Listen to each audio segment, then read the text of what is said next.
When you let people upset you, you are giving away your power.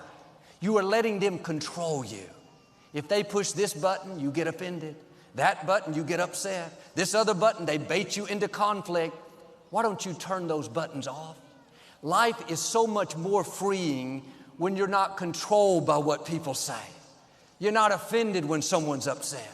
You're not sour because traffic was bad. You have tapped in to the power to remain calm. A friend of mine named David Polly wrote a book called The Law of the Garbage Truck. He was in a taxi cab in New York City headed to a meeting. A car pulled out right in front of them. The taxi driver had to slam on his brakes, swerve to the left, missing the car by inches. The driver of the other car put his head out the window, started screaming and yelling. He was so angry, so upset, shaking his fist.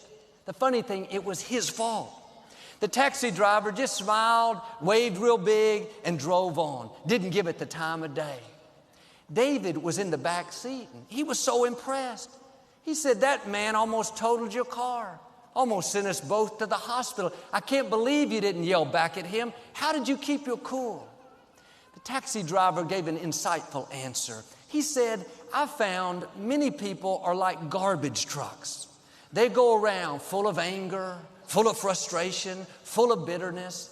As their garbage piles up, they need somewhere to dump it, and sometimes they'll dump it on you.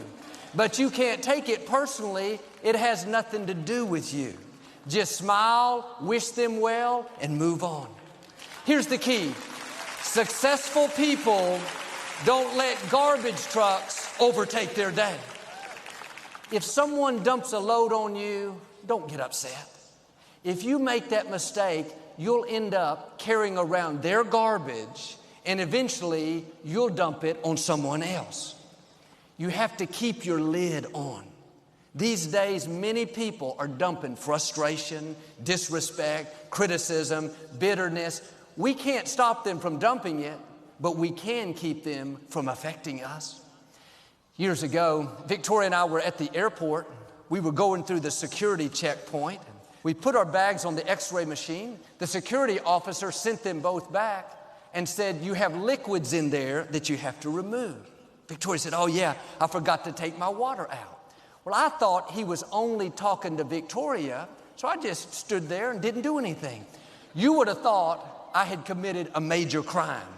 He was like totally insulted.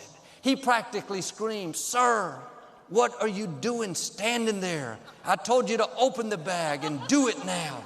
Thought, man, he's got a big garbage truck, and he was full of frustration, full of stress, and full of a lot of other stuff. But I didn't say it. You just thought it. But I took care of it. As I passed by him, I said, "Sorry about that. I thought you were just talking to her. Have a good day."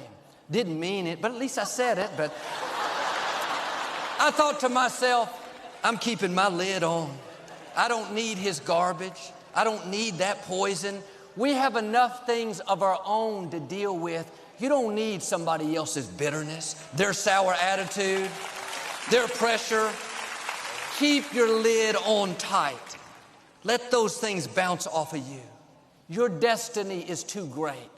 Your time is too important to go around weighed down with other people's garbage.